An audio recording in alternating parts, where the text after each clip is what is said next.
அச்சமில்லை அச்சமில்லை அச்சமென்பதில்லையே. இச்சகத்து உள்ளுரெல்லாம் எதிர்த்து நின்று போதினும் அச்சமில்லை அச்சமில்லை అచ్చమెన్బదిల్లయే. భయం లేదు భయం లేదు భయమన్నది లేనే లేదు. ఒక దుర్నీతి దుర్జన లోకమంతయు ఎదురొచ్చిన భయం లేదు భయం లేదు భయమన్నది లేనే లేదు. భయం లేదు కాబట్టే అసలే చీకటి గాఢాంధకారమైన వెళ్ళే దారంతా గోతులు గుంతలు లోయలు అగాధాలు ఉన్న ఇల్లేమో దూరమైన చేతిలో దీపం లేకపోయినా గుండె ధైర్యమే కవచంగా ధరించిన వాణ్ణి కనుకే అన్నీ ఒక్కడే అన్నీ ఒక్కడే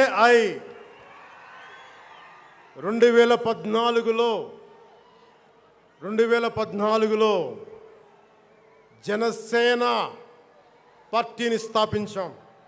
భావ తీవ్రత ఉంది గనుకే 2018లో పోరాట యాత్ర చేశాం. ఓటమి భయం లేదు కాబట్టే 2019లో పోటీ చేశాం. ఓడినా అడుగు ముందుకే వేశాం.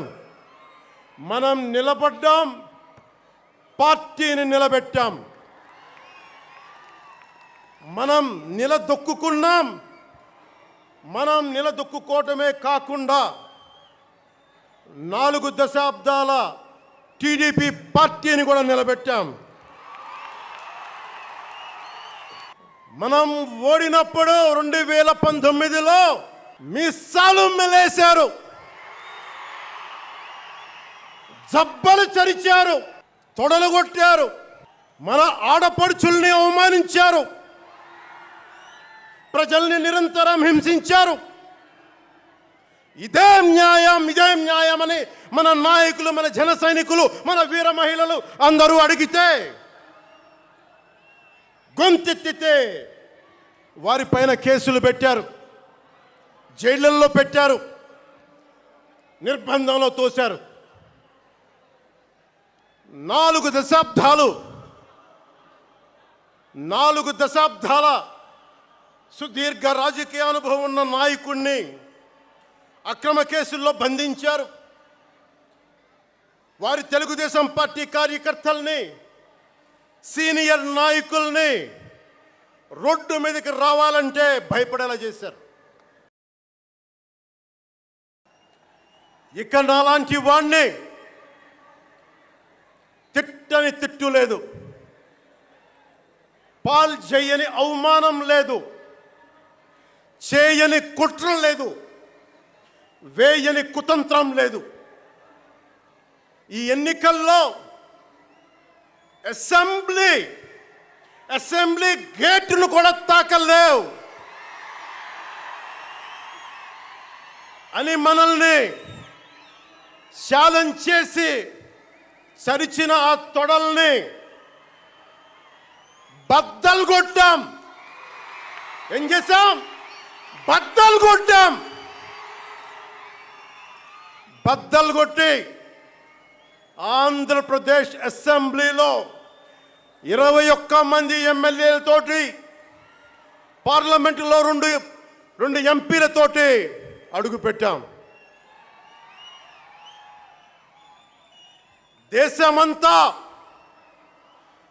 దేశమంతా తల తిప్పి తిరిగి చూసేలా 100% స్ట్రైక్ రేట్తో ఘన విజయం సాధించాం. ఎన్డీఏ కూటమి ప్రభుత్వాన్ని నిలబెట్టాం. ఈరోజు జయకేతనం ఎగరేస్తున్నాం. జై జనసేన, జై జనసేన, జై జనసేన, జై.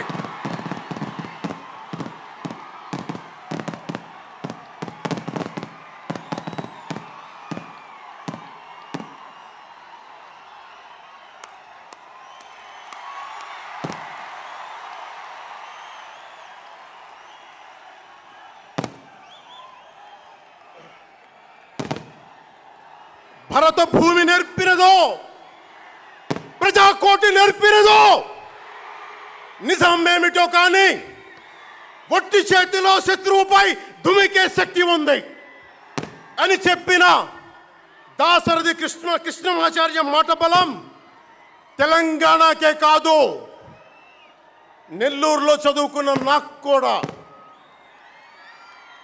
అందుకేనేమో అలా మన జనసేన జన్మస్థలం తెలంగాణ అయ్యింది, కర్మస్థలం ఆంధ్ర అయ్యింది.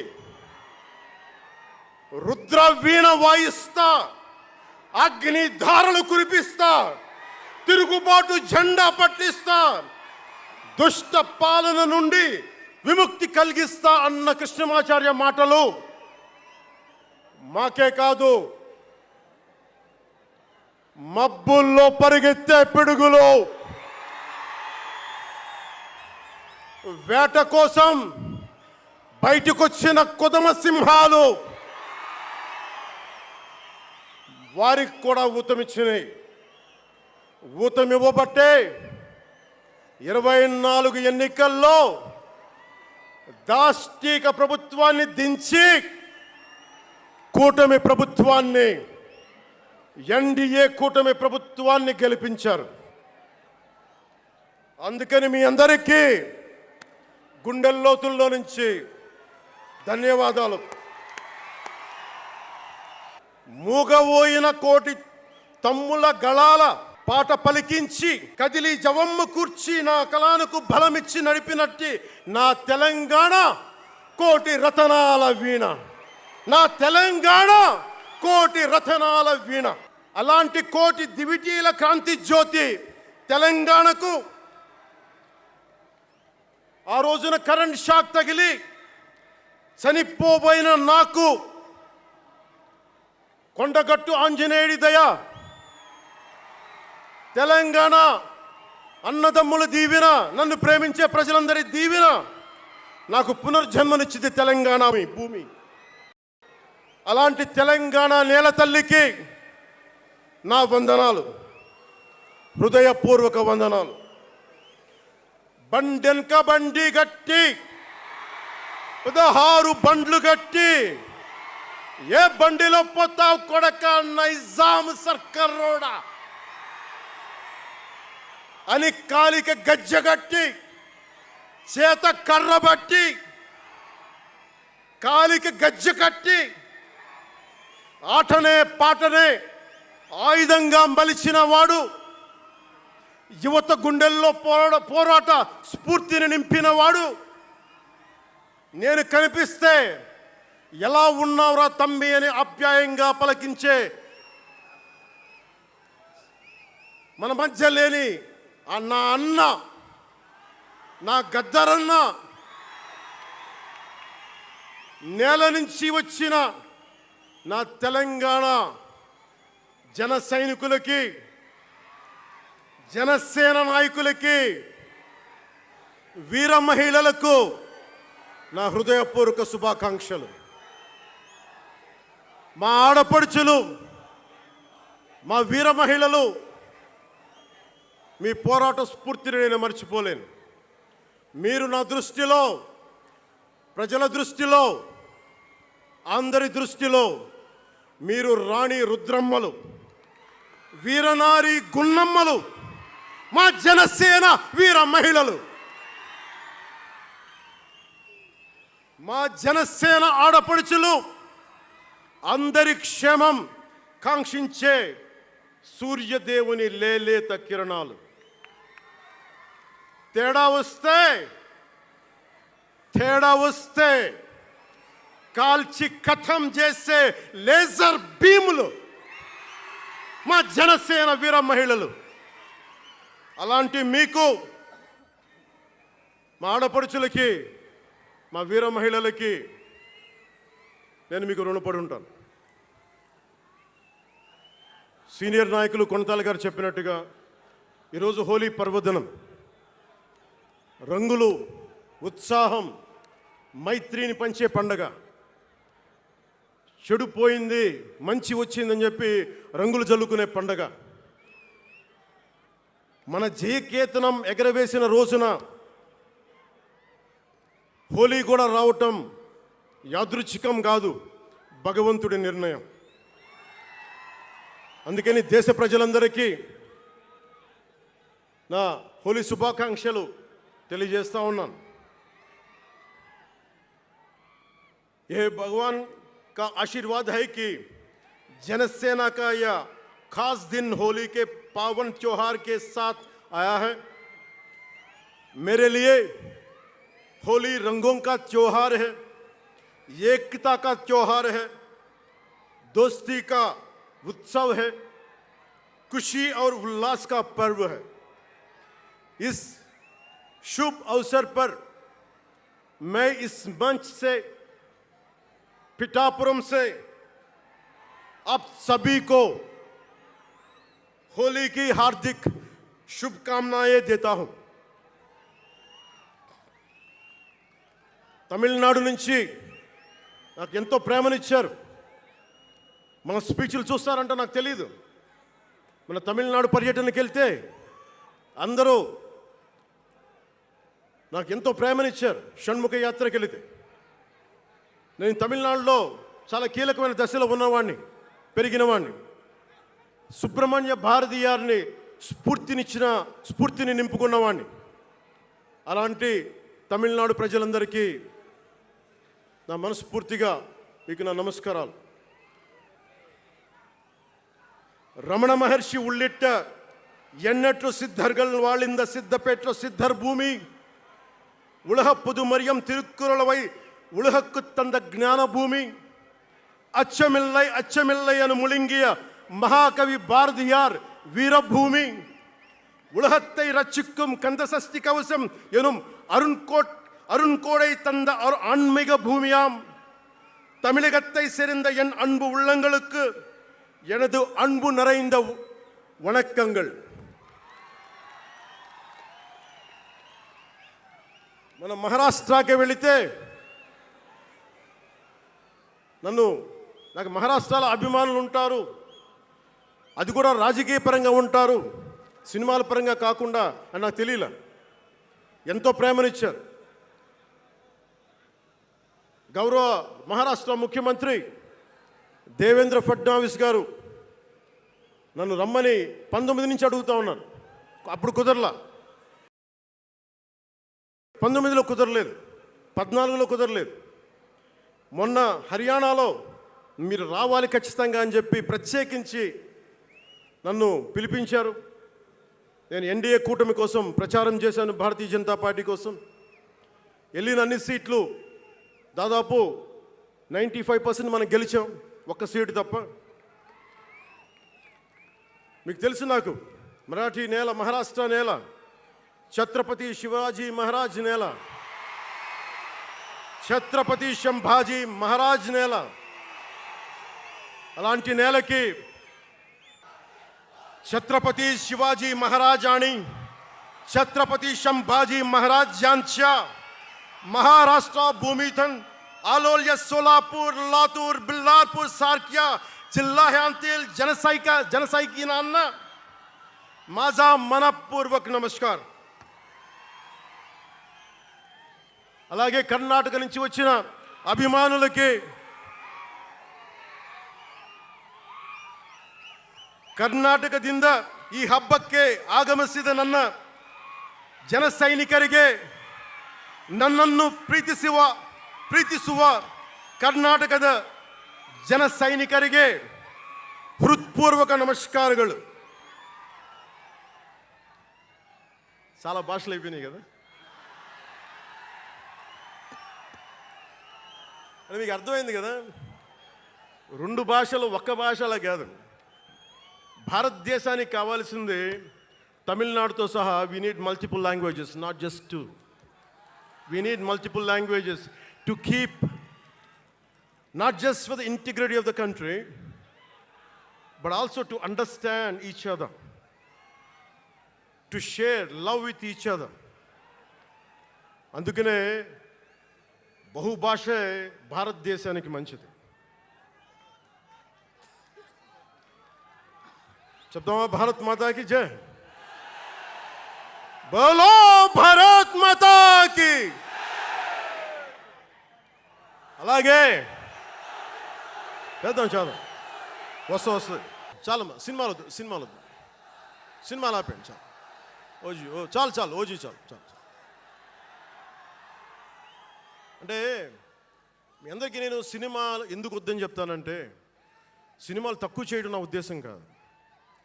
మీరు ఓజీ సినిమాకి వెళ్ళి జనసేన జిందాబాద్ అని ఎలా అనకూడదు, ఇక్కడికి వచ్చి సినిమా ఎందుకు అనకూడదంటే, ప్రాణాలు తెగించున్నారు ఇక్కడ వాళ్ళందరూ, ఇక్కడ జన సైనికులు.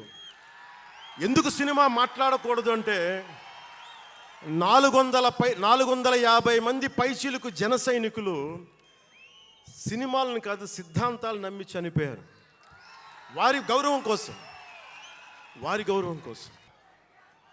వద్దాం. అవి కూడా వినండి. మీరు వింటలేదని అర్థం. నా పేరు అరుస్తున్నారంటే మీరు నా మాట వింటలేదని. నా మాట వింటే 151 ఉన్న సీట్లు పార్టీ పోయింది. అందుకే నా మాట వినాలి. కూర్చోండి. ముందుగా నేను 11 సంవత్సరాల క్రితం పార్టీ పెట్టినప్పుడు, ఈరోజు మీకు డేటాలు చెప్పను, ఎన్డీఏ ప్రభుత్వం గురించి వీటిని చెప్పను. నేను మీతోటి 11 సంవత్సరాలు పార్టీని ఎలా నడిపాం, ఏ బేసిస్తో నడిపాం, నా కష్టాలేంటి, నేను పడ్డ ఇబ్బందులేంటి, కొన్ని పంచుకుంటాను. అన్నీ పంచుకుంటే సంవత్సరం కావాలి. నేను ఓటమిలు ఎలా ఉంటాను, గెలుపులు ఎలా ఉంటాను, మీరు నా గుండెల్లో పెట్టుకున్న వాళ్ళు, మీరందరూ నా గుండెల్లో పెట్టుకున్నాను. మీకు మించిన కుటుంబం నాకు లేదు. అలాంటి నేను 2014లో ఒక్కడనే కూర్చొని జ్వలిస్తూ మదించిపోతూ, మన ఆలోచనతో మధిస్తూ, ఎలా చెప్పాలి, పెద్ద రాజకీయాల మీద నా చాలామంది కసరత్తులు చేసిన వాడిని కాదు. 2009లో అప్పుడు రాజకీయ ప్రస్థానం తప్ప. 2003లో నేను మా నాన్నకి చెప్పాను ఫస్ట్. ఈరోజు మా నాన్నగారు లేరు, స్వర్గస్థులయ్యారు. మా నాన్నకి మా అమ్మకి 2003లో చెప్పారు, అమ్మ నేను ఒకరోజు పాలిటిక్స్కి వెళ్తాను. మా నాన్నకి నచ్చల మాట. శుభ్రమైన కెరీర్ పెట్టుకొని పిచ్చేంట్రా నీగా నేను. కానీ నేను చెప్పలేకపోయినా. ఆ రోజున నేను సినిమాలని దృష్టిలో పెట్టుకొని ఎదగలేదు, సమాజాన్ని దేశాన్ని దృష్టిలో పెట్టుకొని ఎదిగాను. సినిమా నాకు ఉపకరణం అయింది, కానీ సినిమా నా జీవితం కాలం. చెప్పలేకపోయినా ఆ రోజున. నన్ను చాలామంది, మీరు అందరికీ నాకు గద్దరన్న ఎలా పరిచయం అనుకుంటున్నారు మీరు? రాజకీయాల ద్వారా కాదు. గద్దరన్న ఖుషీ సినిమా చూసి మా అన్నయ్య గారిని పట్టుకొని, మా అన్నయ్య గారి దగ్గరికి వచ్చి, మా పెద్దన్నయ్య గారి దగ్గరికి వచ్చి, మీ తమ్ముడిని కలవాల్సిందే నేను. మా అన్నయ్య ఫోన్ చేశారు, అని నేను గద్దర్ గారు కలుస్తారంటాను. నాకు గద్దర్ గారంటే ఇష్టం చిన్నప్పటి నుంచి, మా నాగబాబు గారి దయ వల్ల. సరే కలిస్తే ఆయన ఎంత క్షుణ్ణంగా ఆయన పరిస్థితి చెప్పాడంటే, అరే నువ్వు దేశం కోసం సమాజం కోసం ఆలోచించేవాడివి. నీ ఏ మేరా జహా అనే పాటలో నువ్వు భరతమాతని సంఖ్యలలో బంధించి పెట్టావు కదా, నీ భావం నాకు అర్థమైందిరా అన్నాడు. నువ్వంటే నాకు ఇష్టం రా తమ్మి అని చెప్పి ఆ రోజు నుంచి మాకు స్నేహం. అది నాకు అన్న తమ్ముడ బంధమైందని ఆయన చనిపోయేలోపు. అలాగే 2006లో నేను విపరీతంగా ఒక పిహెచ్డి కోసం, ఒక స్కాలర్ ఎలా చదువుతాడో పుస్తకాల మధ్యలో సినిమాలు చేశాను. అందుకే నా సినిమాలు మీకు నచ్చి ఉండకపోవచ్చు ఆ రోజున. కానీ నా జ్వలనాన్ని ఎక్కడో ఢిల్లీలో కూర్చొని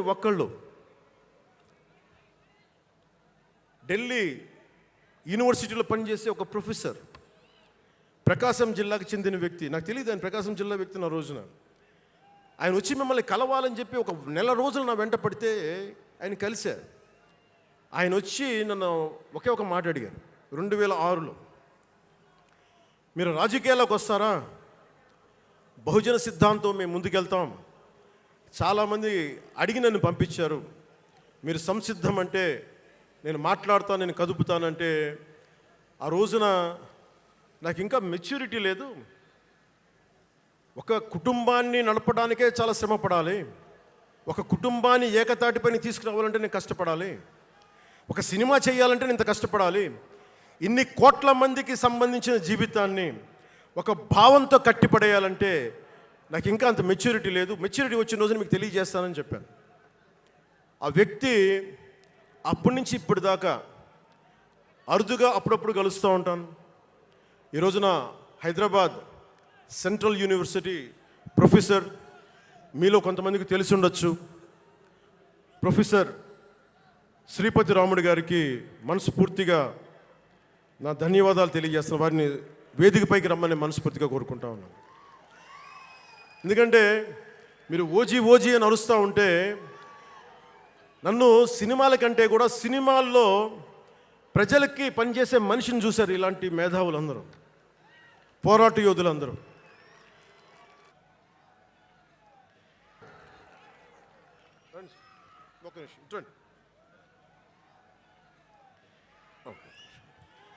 ప్రొఫెసర్ గారు మన జనసేన పార్టీ కాదు, ఆయన ప్రొఫెసరే. బహుజన సిద్ధాంతాల కోసం, అంబేద్కర్ ఆశయాల కోసం, అణగారిన వర్గాల కోసం నిలబడ్డ వ్యక్తి. ఆయన చాలామంది విద్యార్థుల్ని పిహెచ్డీలకి సిద్ధం చేసే వ్యక్తి. మన దగ్గర ఉన్న బేతపూడి విజయ్ కుమార్ గారు కూడా ఆయన శిష్యుడే. ఇలాంటి శిష్యులు ఎంతోమంది తయారు చేసి ఆయన జనసేన ఎప్పుడు నాకు అండగా ఉంటారు. ఓడిపోయినా నిలబడ్డా ఎప్పుడైనా సరే నమ్మకం ఏంటంటే మీరు ఉండాలి, మీరు రాణించాలని నిరంతరం తప్పించే శ్రీపతి రాముడు గారికి నేను ఇవ్వగలిగేది ఒకటే, నా గుండెల నుంచి ప్రేమ ఇవ్వగలను.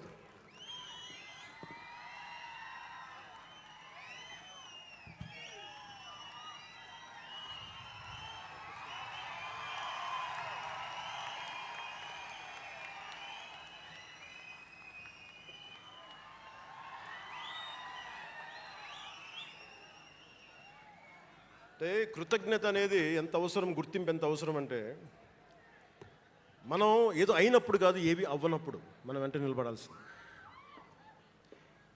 నేను థ్యాంకింగ్ నోట్స్ చెప్దాం అనుకున్నా. ఎవరికి చెప్పాలి? ముందుగా ఈ సభా వేదిక కోసం పారిశుద్ధ్య సిబ్బందికి, నా గుండెల్లో పెట్టుకొని గౌరవించే నా పారిశుద్ధ్య సిబ్బందికి ముందుగా మీ అందరికీ నా హృదయపూర్వక నమస్కారాలు, హృదయపూర్వక ధన్యవాదాలు. యాక్చువల్గా నేను అనుకుంది ముందుగా పారిశుద్ధ కార్మికులకి సన్మానం చేసి స్పీచ్ మొదలు పెడదామని. ఎక్కువ మంది ఉండటం వల్ల సమయం సరిపోదు కాబట్టి రేపొద్దున మన సీనియర్ నాయకులందరినీ, సోదరులు నాగబాబు గారిని, ఎమ్మెల్సీ వారిని గౌరవించి చేయవలసిందిగా నేను కోరుకుంటున్నాను. అలాగే దారి పొడవునా శుభాకాంక్షలు తెలియజేసిన హోర్డింగ్స్ ద్వారా నా సోదరులు సోదరీమణులందరికీ, ప్రతి ఒక్కరికి, నాయకులందరికీ నా ధన్యవాదాలు.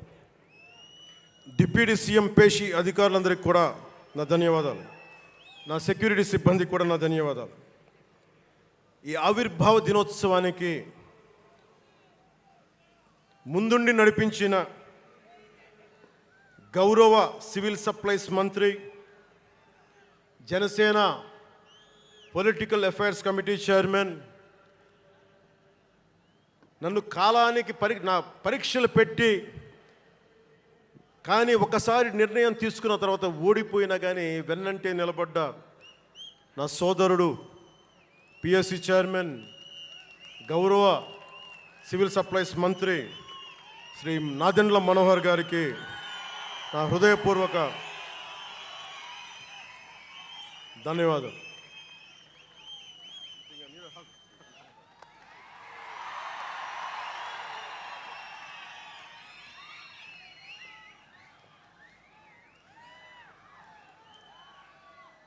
అలాగే 2009 నుండి 10 నుండి ఆయన పాలిటిక్స్లో లేకపోయినా నేనంటే ఇష్టం తోటి ఎప్పుడు నా వెన్నంటే ఉండే హరిప్రసాద్ గారికి ఏం ఆశించాలా, జీతాలు తీసుకోవాలా, జీతభత్యాలు లేవు, ఉన్నంతలోనే ఎవరి నన్ను అన్నిటికీ పాపాల భైరవుడు ఆయన.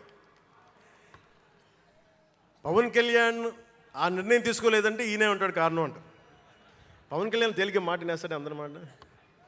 పవన్ కళ్యాణ్ కొంచెం ఆలోచన ఉంటుంది కదా, ఎవరికి ఇవ్వాలి ఎందుకు ఇవ్వకూడదని. కానీ ప్రతిదానికి నేను తీసుకున్న నిర్ణయాలకి ఆయన భరించాడు. అలాంటి అన్నిటినీ భరించి నా వెన్నంటే ఉన్న హరిప్రసాద్ గారికి మనస్ఫూర్తిగా నా ధన్యవాదాలు.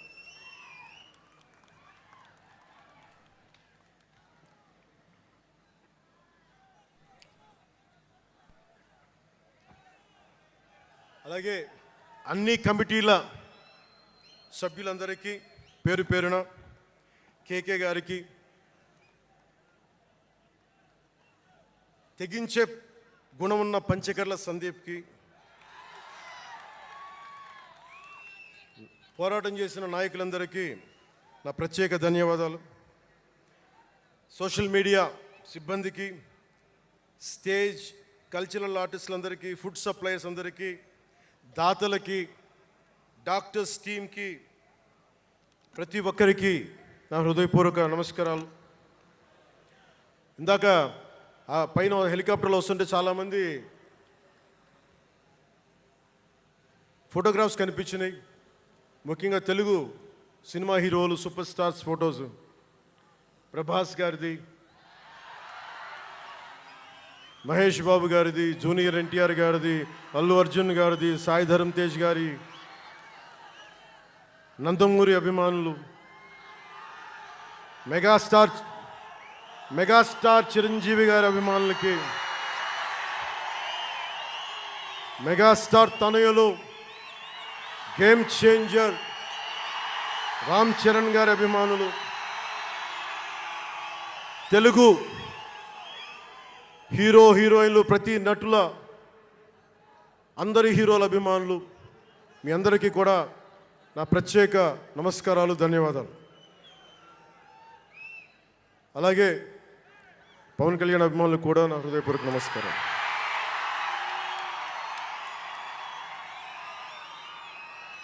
మద్దతు ఇచ్చిన జనసేనతో పాటు ఎన్డీఏ కూటమి పక్షాలైన తెలుగుదేశం, బీజేపీ నాయకులకు, కార్యకర్తలకు నా ప్రత్యేక ధన్యవాదాలు.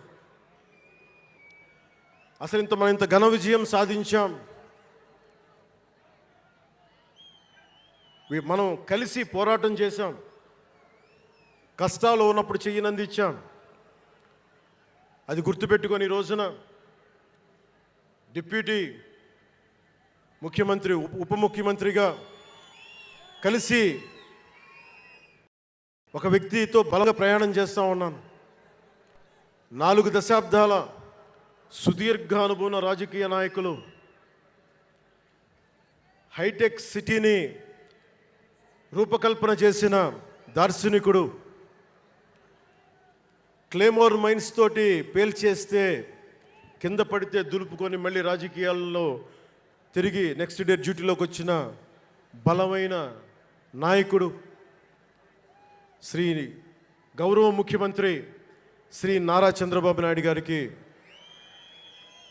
వారి తనయులు శ్రీ నారా లోకేష్ గారికి నా హృదయపూర్వక ధన్యవాదాలు, నమస్కారాలు.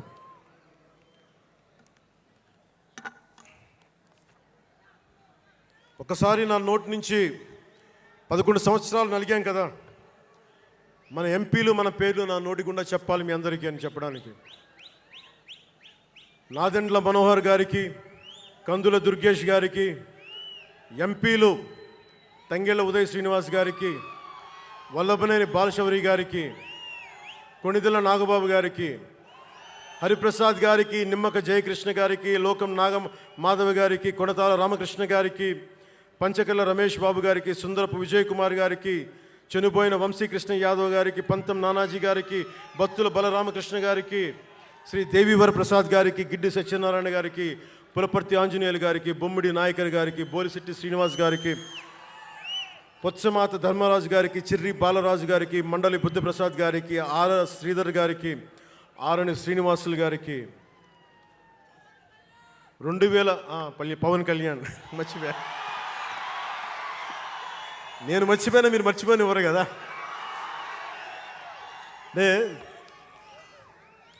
ఇది మన 11వ సంవత్సరం. వారు 11కి అంకితం చేశాం.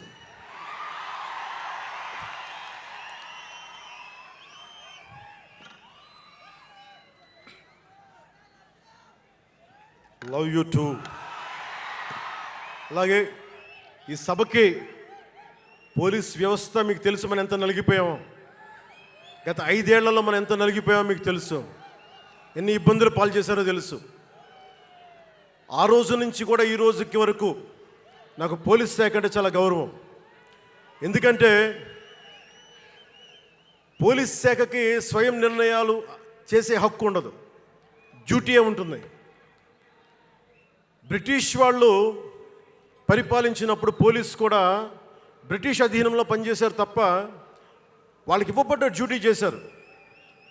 భగత్ సింగ్ని కొట్టమంటే కొట్టారు, జైల్లో పెట్టమంటే పెట్టారు, గాంధీ గారిని లాక్కెళ్ళిపోమంటే లాక్కెళ్ళిపోయారు. వాళ్ళు చేయకపోతే అది డ్యూటీకి విరుద్ధం అవుతుంది, చేయక తప్పదు.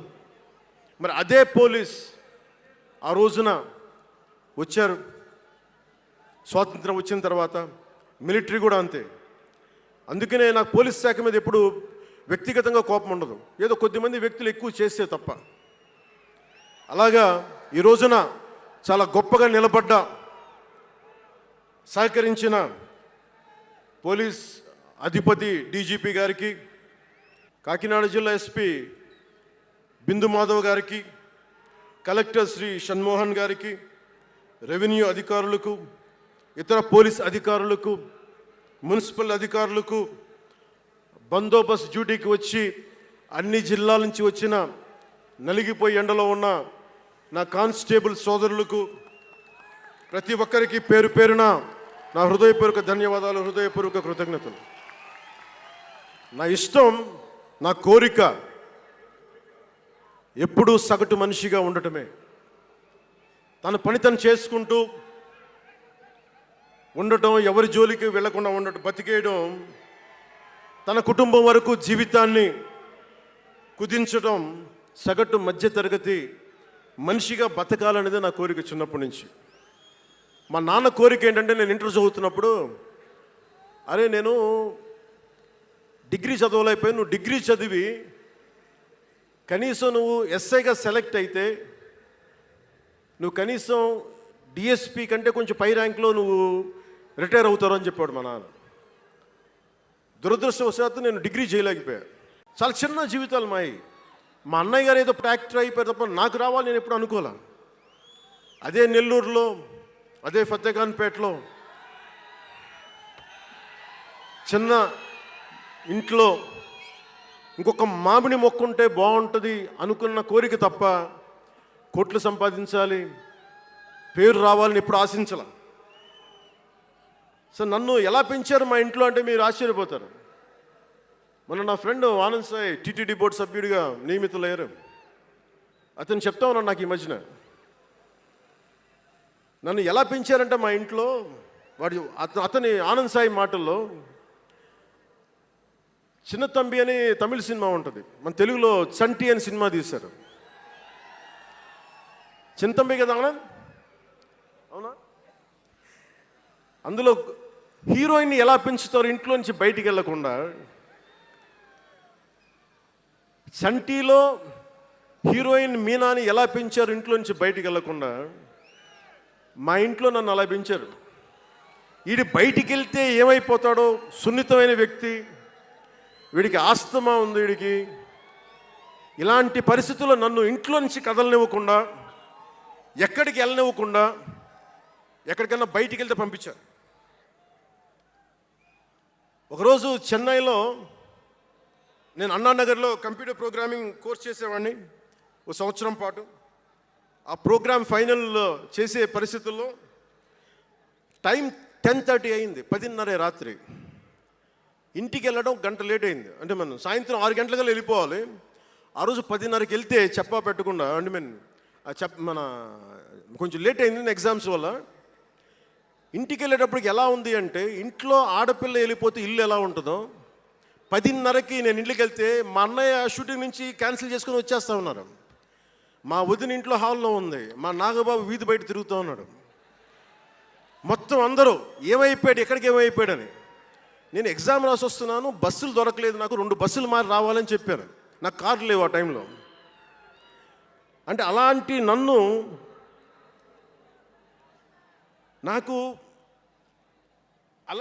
పెంచారు నన్ను.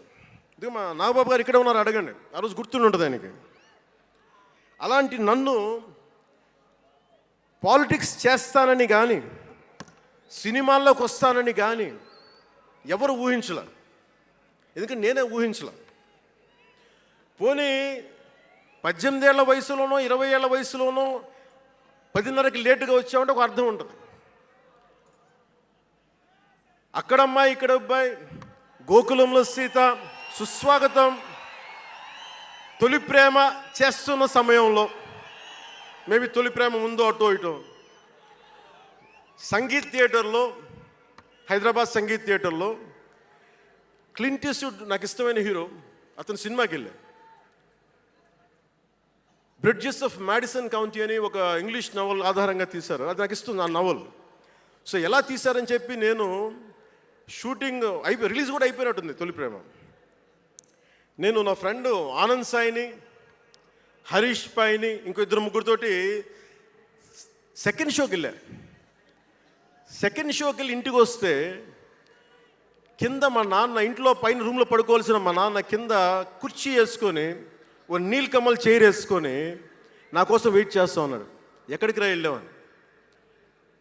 షూటింగ్ అన్నాడు. షూటింగ్ అన్నాడు, సినిమాకి వెళ్ళానంటే ఆయన ఎట్లా తిట్టాడంటే నన్ను, నేను చాలా తప్పుడు పనులు చేసేస్తున్నట్టుగా, ఏదో బార్లో కూర్చొని తాగేసినట్టుగా. నేను అప్పటికి కొంచెం గుండె ధైర్యం తెచ్చుకొని చెప్పాను. అక్కడ మా నాన్న అంటే భయం, చిన్నప్పుడు చాలా కొట్టేవాడు మా నాన్న మమ్మల్ని. ఆ భయం నన్ను కొట్టింది తక్కువ కానీ మా అన్నయ్యను కొట్టింది ఎక్కువ. సో ఎముడికి మొగుళ్ళలో ప్రసాద్ బాబు ఉంటాడు. చిరంజీవి గారు పక్క వ్యక్తిని కొడితే ఇతను లైన్లోకి వచ్చేస్తాడు. అక్కడ నేను డిసిప్లిన్లోకి వచ్చాను. అట్లాగే వీళ్ళని కొడితే నేను డిసిప్లిన్లోకి వచ్చాను. నాకు ఆయన కొట్టక్కర్లేదు, నేను డిసిప్లిన్గా ఉంటాను. సో నాకు మా నాన్న చూడగానే భయం వేసింది. కొడతాడా గబుక్కున బాగుండదేమో అనుకునేవాడు. నేను చెప్పాను, కొంచెం బలం తెచ్చుకొని 3 సినిమాలు హిట్లు వచ్చినాయి, 4వ సినిమా రిలీజ్ అయ్యి హిట్ అయింది తొలి ప్రేమ. నాన్న నేను హీరో నన్న సంగతి కూడా మర్చిపోకు, నువ్వు అర్థం చేసుకో అని చెప్పాను. ఇంకా ఎక్కువ తిట్టాడు. అంటే మా నాన్న తిట్లు ఎలా ఉన్నాయంటే చెప్పలేను. కానీ ఈ అర్ధరాత్రి అపరాత్రి తిరుగుళ్ళు ఏంట్రా, ఈ సెకండ్ షోలకి వెళ్ళడం ఏంటి, ఏదో హీరో అయ్యావు అయితే అన్నీ లిప్ చేసేస్తావా అని తల ఉంచుకొని పైకి వెళ్ళిపోయాడు. అంటే అలాంటి నేను ఇన్ని కోట్ల మందికి సంబంధించిన పాలిటిక్స్ చేయాలంటే భగవంతుడు రాసిన రాత కాకపోతే నేను కోరుకున్నదా కాదు అది. అలాంటి వాతావరణంలో పెరిగిన నేను ఈ సినిమాలు ఏంటో, ఈ పాలిటిక్స్ ఏంటో, పార్టీ పెట్టడం ఏంటో అని అనుకుంటే అంటే ఇందాక ఎందుకు బయటికి వెళ్ళానంటే ఇవన్నీ ఆలోచిస్తున్నా.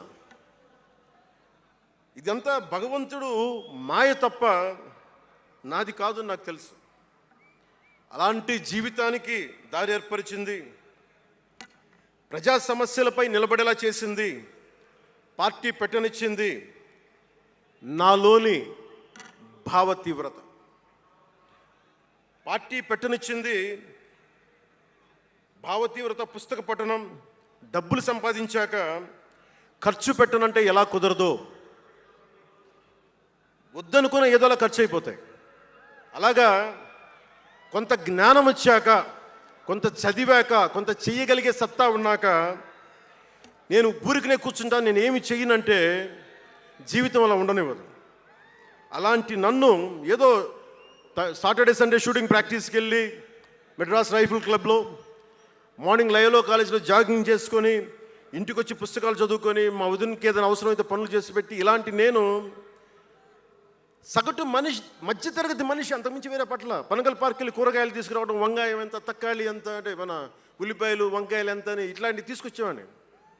నెల్లూరులో పెద్ద బజారు మన పెద్ద బజారు చిన్న బజారుకి వెళ్ళి ఇంటికి కావాల్సిన సామాన్లు తీసుకొచ్చేవాడిని. నాకు అంతకుమించి జీవితాన్ని కోరుకోలేదు నేను. అలాంటిది నేను యాక్టర్ అయ్యాను, ఈ రోజున పొలిటికల్ లీడర్ అయ్యాను, దేశమంతా గుర్తించే అయ్యానంటే ఇది ఏది కూడా నేను కోరుకుంది కాదు, నాకు ఇవ్వబడింది. అందుకే నేను కర్మే చేస్తాను, నేను ఫలితం ఆశించను. ఇవన్నీ ఎందుకు చెప్తున్నానంటే సగటు మనిషి చాలా భయాల మధ్య, చాలా బాధ్యతల మధ్య జీవితాన్ని కొనసాగించాలి. ఒక మాట అంటే ఎక్కువ, ఒక మాట అంటే తక్కువ, చాలా సన్నని గీతల మధ్య బతకాలి. ఒకలాగా చెప్పాలంటే అరిటాకు లాంటి జీవితం. అరిటాకు ఉంది కదా అని జీవితం వడ్డించిన విస్తరు అవ్వదు. చిన్నపాటి ముళ్ళు తగిలినా మొత్తానికి చిరుగుపోతుంది. అలాంటి కోట్లాది సగటు మనుషుల ప్రభావితం చేసే సినిమా కానీ, కోట్లాది మందిని ప్రభావితం చేసే రాజకీయాలు కానీ నాకు చాలా బాధ్యతనిచ్చాయి. సినిమాలో ఎంత చెప్తే మంచిది, ఎంత చెప్తే మంచిది కాదు అని ఆలోచించి చేసేవాడిని. ఒక దేశభక్తి పాట పెడితే మంచిదా, ఒక క్లబ్ డాన్స్ పెడితే మంచిదా, ఈ రెండు ఆలోచించి దేశభక్తికి వెళ్ళాను నేను. అందుకే ఏం మెరా జేహానే పెట్టాను తప్ప ఓ మై డార్లింగ్ అని పెట్టలా. అంటే ఎందుకు నేను ఆలోచిస్తానంటే, మనిషి మనెవరం శాశ్వతం కాదు. మాట అది మంచి అయినా చెడైనా, అందుకే ఆలోచించే మాట్లాడతాను ఎప్పుడు. ఈ అన్న మాట ఒక తరం 2-3 తరాలు ఉండిపోతే పర్యవసానం ఏంటి, ఎనీ పబ్లిక్ పాలసీ, ఇవన్నీ ఆలోచించి నేను జనసేన కోసం ప్రతిపాదించిన 7 సిద్ధాంతాలు చాలా మదించి, శోధించి, తర్కించి మీ ముందు పెట్టింది. సంవత్సరం కాదు, 2 సంవత్సరాలు కాదు, నేను టీనేజర్గా ఉన్నప్పటి నుంచి నాకు నెల్లూరు డైకస్ రోడ్లో డాక్టర్ కరీముల్లా గారు నాకు ఆస్తమాకు వచ్చినప్పుడల్లా నాకు డెర్ఫ్లిన్ ఇంజెక్షన్ ఇచ్చేవాళ్ళు. ఆయన కోసం వెయిట్ చేస్తూ ఉంటే ఒక బోర్డు నన్ను ఆకర్షించేది, prevention is better than cure అని. దాన్ని ఎప్పుడు గుర్తుండిపోయింది నాకు. వ్యాధి చికిత్స కంటే కూడా వ్యాధి నివారణ మేలని. అందరూ చాలామంది అనుకుంటారు కదా, ఎందుకు నాకు చెగువెరా ఇష్టం అంటే అది కమ్యూనిజమో మావోయిజమో కాదు. ఒకడు డాక్టర్ అయ్యండి, శారీరక రుగ్మతలు వస్తే బాగు చేసే డాక్టరు సమాజానికి పట్టే రుగ్మతలను ఎవడు బాగు చేస్తాడు అని చెప్పి డాక్టర్ వృత్తి వదిలి విప్లవకారుడు అయ్యాడు చూసారా, ఆ భావన నాకు ఇస్తుంది చెగువెరాలో. అంతేగాని అతను మావోయిస్టో కమ్యూనిస్టో అని కాదు, గెరిల్లా అని కాదు. ఆ మానవీయ కోణం నాకు నచ్చి దాన్ని ఇష్టపడ్డాను చెగువెరాను. ఆ సిద్ధాంతాలని అంటే ఎందుకు చెప్తున్నాను మీకంటే, చాలా ఆలోచించి చేశాను. అంటే అంత వయసు నుంచి ఆ సిద్ధాంతాలని చాలా బలంగా విశ్వసించేవాడిని, ఆచరించేవాడిని కనుక, వాటి కోసం నిలబడేవాడిని కనుక, నిలబడినందుకు ఆ సిద్ధాంతాలు నన్ను దశాబ్దం రాజకీయ పోరాటం చేయగలిగే సత్తానిచ్చినాయి. ఈ రోజున 100% స్ట్రైకింగ్ రేట్తో జైకేతనాన్ని ఎగరేస్తున్నాం ఈ రోజునంటే జనసేన 7 మూల సిద్ధాంతాలే కారణం. పవన్ కళ్యాణ్, నేను ఎంత పేరుందో నాకే తెలీదు, ఇంగ్లీష్ పేపర్లో కూడా రాస్తారా నా పేరు అనుకుంటాను అప్పుడప్పుడు. ఏదో నేషనల్ పేపర్లో ఢిల్లీ నుంచి ఎవరో తెలుగు జర్నలిస్ట్ పంపించలే, హిందీ జర్నలిస్ట్ పంపించారు నాకు. Pawan Kalyan changes his ideology left, right and centre అని. అంటే వీడి అవసరాలకి ఎలా పడితే అలా మార్చేస్తాడని నాకు అనిపించింది. అలా ఎలా పడితే అలా మార్చేసేవాడు 11 సంవత్సరాలు పార్టీని నడపగలడా? 7 సినిమాలతోటి సూపర్ స్టార్డమ్ రాగలదా? నేను వద్దనుకున్నా ఓజీ అని అంటూ ఉంటారు, అవన్నీ వస్తాయా? 2007లో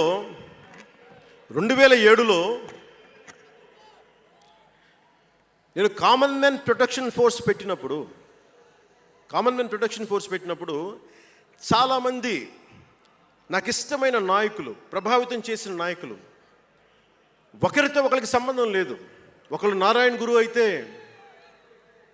ఇంకొకళ్ళు చెగువెరా, ఒకళ్ళు జయప్రకాష్ నారాయణ అయితే ఇంకొకళ్ళు లోకమాన్య బాలగంగాధర్ తిలక్, ఒకళ్ళు మదర్ తెరీసా అయితే ఇంకో వైపున భగత్ సింగ్.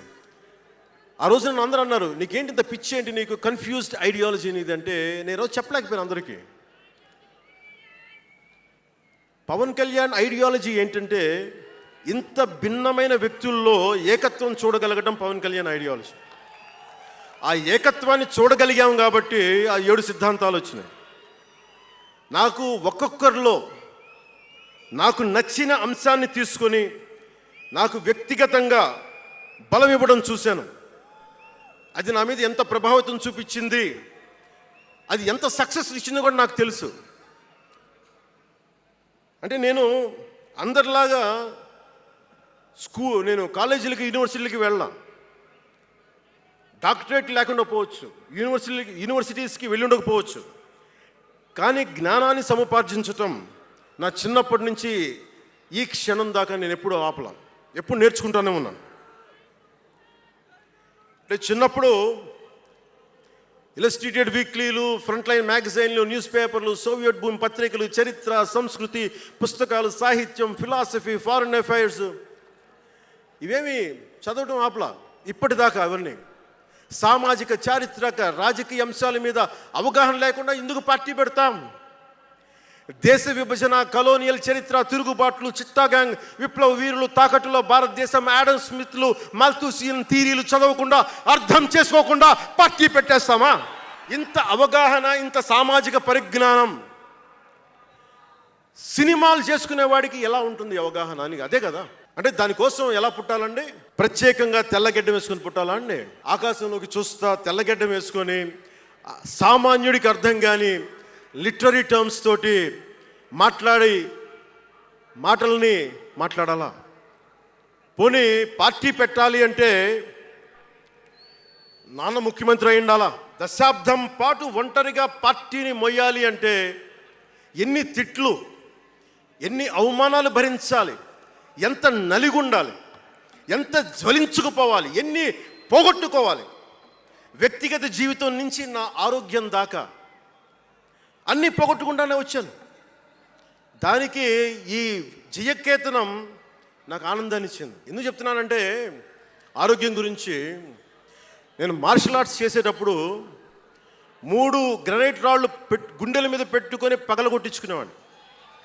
9 ఏళ్ల పిల్లలు, 8 ఏళ్ల పిల్లలు ముగ్గురిని ఒకళ్ళని ఇలా పట్టుకొని ఇంకొకటి భుజాల మీద ఎక్కించుకొని గుడుంబ శంకర్లో మోసుకొచ్చినంత బలం ఉంది. చూడటానికి బక్కగానే ఉంటా, కానీ బలం అపారంగా ఉండేది.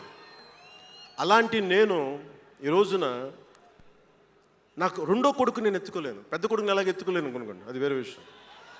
నా రెండో కొడుకుని చిన్నవాడు 6-7 సంవత్సరాలు, వాడిని ఎత్తుకోలేను నేను, అంత బలహీన పడిపోయాను. కానీ బలం తెచ్చుకుంటాం మీ అందరి ఆశీస్సులతోటి, బద్దలు కొడతాం మళ్ళీ. అంటే రాజకీయాల్లో ఉండాలంటే 2 పిచ్చి పవర్ హంగ్రీ ఉండాలి, లేదా బలమైన సైద్ధాంతిక బలమన్నా ఉండాలి. వ్యక్తిగా ఎదగాలి, పదవే ముఖ్యం, అధికారమే ముఖ్యం. దానికోసం గుండాల్ని వాడుకుంటాం, మర్డర్లు చేయిస్తాం, వేల కోట్లు దోచేస్తాం, కులాలని కెలికేస్తాం, రకరకాల విద్వేషాలు రెచ్చగొడతాం, తద్వారా లాభపడతాం అన్నది ఇంకో పద్ధతి. నేను అది కోడికత్తిని వాడుకుంటాం, నేను అలాంటివి ఎంచుకోలే. సైద్ధాంతిక రాజకీయాన్ని ఎంచుకున్నాను. నాకు ఊహ తెలిసినప్పటి నుంచి అలాగే బతికాను. అందుకే నేను సమాజం, సమతుల్యత, భావితరాల భవిష్యత్తు, దేశం అంతరంగిక భద్రత, దేశ భద్రత, శత్రు దేశాల దాడులు ఆలోచించి దశాబ్దంన్నర నలిగి గుండె రగిలి అందరిలోనూ చైతన్యం రగిలించి ఈ రోజున జనసేన జయకేతనం ఎగరవేస్తున్నాం. ఇది జనసేన పద్ధతి. Registered party to recognised party. It took us a decade time, decade plus. అంటే నువ్వు ఎలా మార్చేసుకుంటావంటారు. మనం ప్రార్థించే నదే గంగమ్మ అవ్వచ్చు, కృష్ణమ్మ అవ్వచ్చు, దేవత అవుతుంది, పడవలకి రస్తా అవుతుంది, పొలాల్లోకి దూరే పంట కాలువ అవుతుంది. మార్పు అనేక రకాలుగా ఉంటుంది. నేను మార్పు కోసం వచ్చిన వాడిని, ఓట్ల కోసం వచ్చిన వాడిని కాదు. అంటే ఇన్ని మాట్లాడే ఈ ఇంగ్లీష్ పేపర్ వాళ్ళకి I want to give you an example. Who said Pawan Kalyan changes from left, right and center. Let me tell you this. One example from one of your journalist brotherhood, from your journalist brethren, Sri M.J. Akbar. He wrote a book called Riot After Riot. ఆ పుస్తకంలో entirety అంతా how BJP is wrong, how BJP is communal అని all the stories he picked up. is all about anti-BJP. But in 2014, same Mr. MJ Akbar has become MP for BJP. బీజేపీని తిట్టిన వ్యక్తే కాంగ్రెస్లో ఉండి బీజేపీకి వెళ్ళి మారగలిగినప్పుడు తప్పులేదు, కానీ నేను ఇన్ని రకాలుగా మాట్లాడి తప్పు అయిపోయింది అది. అంటే ఇది, let me tell you, I blended the best of everybody. I have tested it on myself personally and applied to the party. That's why we got 100% striking rate. నేను ఎలాంటి కాలంలో పెరిగానంటే, భావోద్వేగాలు లేకుండా, జీవిత బరువులు మోయకుండా, కించిత్తు భావుకత లేకుండా, బాధ్యతగా నడవకుండా ఉంటే ఇంత దూరం రాగలమా? జీవితంలో నిన్న కాగితాళంగా ఎలా జరిగిపోతాయి? అంత ఫ్లూక్ అండి అంటే 21 సీట్లతో 100% వచ్చేస్తామా? 151 సీట్లు ఉన్న ఆ పార్టీని 11 సీట్లకి రానివ్వగలమా? ఎంత పోరాటం చేశాం మనం, ఎంత నలిగాం. వైజాగ్లో మన ఎమ్మెల్యేలు ఎంతమందిని జైల్లో పెట్టారు, ఎంత భయభ్రాంతులను చేశారు. బయటికి వస్తే ఆ రోజు నన్ను అందరూ అడిగారు, మీరు వెంటనే ప్రధానమంత్రి గారికి చెప్పండి, ఫోన్ చేయండి, మీకు తెలుసు కదా అంటే, నేను ఒకటే అన్నా, ప్రజల్ని కాపాడటానికి వచ్చాను నేను, నన్ను కాపాడమని ఎవరిని నేను అడగను, ప్రధానమంత్రి గారైనా సరే. ఇది నా నేల, నా పోరాటం ఇది. నా మీద చెయ్యి వెయ్యమని చెప్పండి, చెప్తాను నేనేంటో అని చెప్పాను. అంటే నేను ఎవరో వస్తారో నేను ఎప్పుడు చేయను, నేను ఎంత నిలబడగలను అదే నా మెజర్ అంతే. నేను ఎలాంటి జీవితం నుంచి వచ్చానంటే, నాకు చుట్టుపక్కల పేరెంట్స్ కమ్యూనిస్టులు, పిల్లలేమో క్యాపిటలిస్టులు. అలాంటి లెఫ్ట్ భావాలతో ఉన్న నాయకుల్ని, వారి పిల్లల్ని నేను నెల్లూరులో చూసేవాడిని. అంటే మార్పు అనేది అవసరం. నాన్న కమ్యూనిస్ట్ కదా అని కొడుకు క్యాపిటలిస్ట్ అవ్వకూడదనే రూల్ లేదు, ఇలాగే ఉండాలని ఏం లేదు. అంటే మార్పు చాలా సహజం, ఎదగడానికైనా దిగజారడానికైనా సరే. వారి ప్రవర్తనని, వారి ఆలోచన విధానాన్ని బట్టి ఉంటుంది. కులాలను కలిపే ఆలోచన విధానం, భాషలని గౌరవించే సాంప్రదాయం, సంస్కృతుల్ని కాపాడే సమాజం, ప్రాంతీయతను విస్మరించిన జాతీయవాదం, మతాల ప్రస్తావన లేని రాజకీయం, అవినీతిపైన రాజీ లేని పోరాటం, పర్యావరణాన్ని పరిరక్షించే అభివృద్ధి ప్రస్థానం, ఇవన్నీ పెట్టినప్పుడు నవ్వారు అందరూ. అలాంటిది నన్ను ఈ రోజున పర్యావరణ మంత్రిగా తీసుకొచ్చింది ఈ సిద్ధాంతాన్ని ప్రతిపాదించినప్పుడు చాలా పరిశోధించాలి, చరిత్ర చదవాలి, అవగాహన చేసుకోవాలి, జటిలమైన సందేహాలు వాటికి వివరణ ఇవ్వాలి. ఇవన్నీ కూడా ఉండబట్టే ఈరోజు ఇంత బలంగా నిలబడగలిగాను. నేను ఇంత ఆలోచించి అడుగు ముందుకేస్తాను తప్ప అనాలోచితంగా ఎప్పుడు నేను అడిగాను. ఈ 10 ఏళ్లలో నిలబడ్డాం, బలపడ్డాం, చాలా పడ్డాం కూడా. సమాజ తీరుతెన్నులు ఎలా ఉంటాయి అని ఆలోచించేటప్పుడు నన్ను బూతులు తిట్టినా, ఆ తిట్టిన వాటిని ప్రసార మాధ్యమాల్లో ప్రసరింపజేసి డిబేట్లు పెట్టి, వీళ్ళకి నా జీవితం తప్ప ఇంకేమి లేవా, కనిపించవా అనుకునేవాడిని. అంటే మీరు చెప్పండి, ఒకళ్ళ ఇంట్లో ఆస్తి తగాదాలు, అన్నా చెల్లెల మధ్య ఆస్తి గొడవలు, రాష్ట్రానికి సంబంధమే ఉంది అది. అసలు ప్రజలు ఆలోచించాల్సింది ముందస్తుగా, అసలు ఎన్నికల్లో చేయడానికి డబ్బులు లేని వాళ్ళ దగ్గర ఇన్ని వేల కోట్లు ఎలా వచ్చినాయి? పిహెచ్డీలు చదివి నాకు ఉపాధి రాకపోతే వీళ్ళు కేవలం రాజకీయాల్లోకి వచ్చి 1000 కోట్లు ఎలా సంపాదిస్తారు? దానికోసం వాళ్ళిద్దరు కొట్టుకుంటుంటే అది మనకి ఎలా సమస్య అవుతుంది? ఇది మీరు ఆలోచించాల్సింది. అంతేగాని కూర్చోబెట్టి సినిమా సినిమా సినిమా అంటే మొక్కే కాదంట్లా. మీకు కోపం రావాలి కదా, అన్యాయం జరిగితే. కోపం లేని సమాజంలో మార్పు ఎలా వస్తుంది? ఒక్కడికి కోపం వచ్చింది చిన్నప్పుడు, పవన్ కళ్యాణ్కి. ఒక్కడి కోపం వస్తే ఇంత మార్పు వచ్చింది. ఇన్ని లక్షల మంది కోపం వస్తే ఏం జరుగుతుంది మీరు ఊహించగలరా? ఆ కోపమే రావాలి అన్యాయం మీద. ఇక మిగిలింది మనకి భవిష్యత్తులో పైన కాకుండా ఎలాగ మనం ముందుకెళ్ళాలి, ఎలా సిద్ధంగా ఉండాలనేది మనం ఆలోచించాలి. కొన్ని కీలకమైన అంశాలు చెప్పి తెలియజేస్తాను. నార్త్ సౌత్ డివైడ్, ఉత్తర భారతం దక్షిణ భారతం, అలాగే క్యాస్ట్ సెన్సెస్, కులాల గణాంకం, డీలిమిటేషన్ ఇష్యూ, 3 లాంగ్వేజ్ ఫార్ములా, ఇవన్నీ మాట్లాడుతూ ఉన్నారు. వీటి మీద అలాగే మనం భవిష్యత్తులో సనాతన ధర్మ రక్షణ బోర్డు కానీ, ఫ్రీ హిందీ టెంపుల్స్ కానీ, ఇవన్నిటి మీద ఒకసారి మాట్లాడి నా అభిప్రాయాలు తెలియజేస్తాం. ఎందుకంటే భవిష్యత్తుకి దిశానిర్దేశం చేయాల్సిన సమయం ఇది. అందుకని మీకు కొంచెం ఓపికగా వినండి ఇది. ఎందుకంటే ఇది సరదాలకి అల్లర్లకి సమయం కాదు, ఇది భవిష్యత్తుని నిర్దేశించే సమయం. దశాబ్దంన్నర తర్వాత వచ్చింది, అంటే 2009 నుంచి ఇప్పుడు దాకా చేస్తే వచ్చింది. సో నేను ఏం కోరుకుంటానంటే, అల్లరి చిల్లరగా ఉండేవాళ్ళు నాకు అవసరం లేదు, నిలకడగా నిలబడేవాళ్ళే నా సైన్యం. నేను డిప్యూటీ ముఖ్యమంత్రిని అయ్యాక అంతకుముందు ఎప్పుడు ఆలోచించామని, పుస్తకాల బరువుతోటి వీపు వంగిపోతున్న పిల్లవాడిని ఆడిపడాల్సిన వయసులో ఇంత పుస్తకాలు బ్యాగ్ వేసుకొని స్కూల్కి వెళ్తా, ఒకవైపు ఏమో టిఫిన్ క్యారియరు, ఇంకోవైపు ఏమో వాటర్ బాటిల్ పట్టుకొని జారిపోతా పడతా అమ్మకి నాన్నకి టాటా చెప్పి ఆ స్కూల్కి వెళ్ళే చిన్నపిల్లోడికి ఒక 2 పుస్తకాల బరువు తగ్గిస్తే నేను చాలా ధన్యుడిని అనుకునేవాడిని. అలాగే ఎక్కడో గిరిజన తాండాల్లో చుక్క నీటి కోసం ఏడ్చే గిరిజనులకి ఒక బిందెడు మంచినీళ్ళు ఇస్తే చాలా బాగుంటుంది అని చేయగలను అనుకునేవాడిని. డోలీ మూతలతోటి రహదారులు లేని కొండ ప్రాంతాల్లో కేవలం 100 మంది నివసించే గిరిజన తాండాలకి ఒక చిన్న రోడ్డు వేయించగలమా అనుకునేవాడిని. కానీ ఈ రోజున మీ అందరి దయ, జన సైనికులు, వీర మహిళల పట్టుదల, ఈ రోజున మనం దాదాపు 4000 పైచిలకు కిలోమీటర్లు రోడ్డును వేయించగలిగాం. వాళ్ళు 2000 వేయించారు 5 సంవత్సరాల్లో, మనం 2500 కోట్ల పైగా ఖర్చు పెట్టినట్టున్నాం.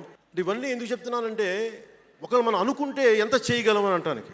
సమస్యలు ఏమున్నాయి మన దేశంలో ఇప్పుడు అంటే, ముఖ్యంగా పార్టీలో వేదిక పైన ఉన్న నాయకులకి, జన సైనికులకి, మీ అందరికీ కూడా ఇది చాలా కీలకమైన సమయం.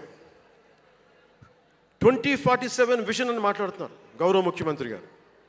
2047 ప్రధానమంత్రి గారు మాట్లాడుతున్నారు. వికసిత్ భారత్, స్వర్ణ ఆంధ్రప్రదేశ్,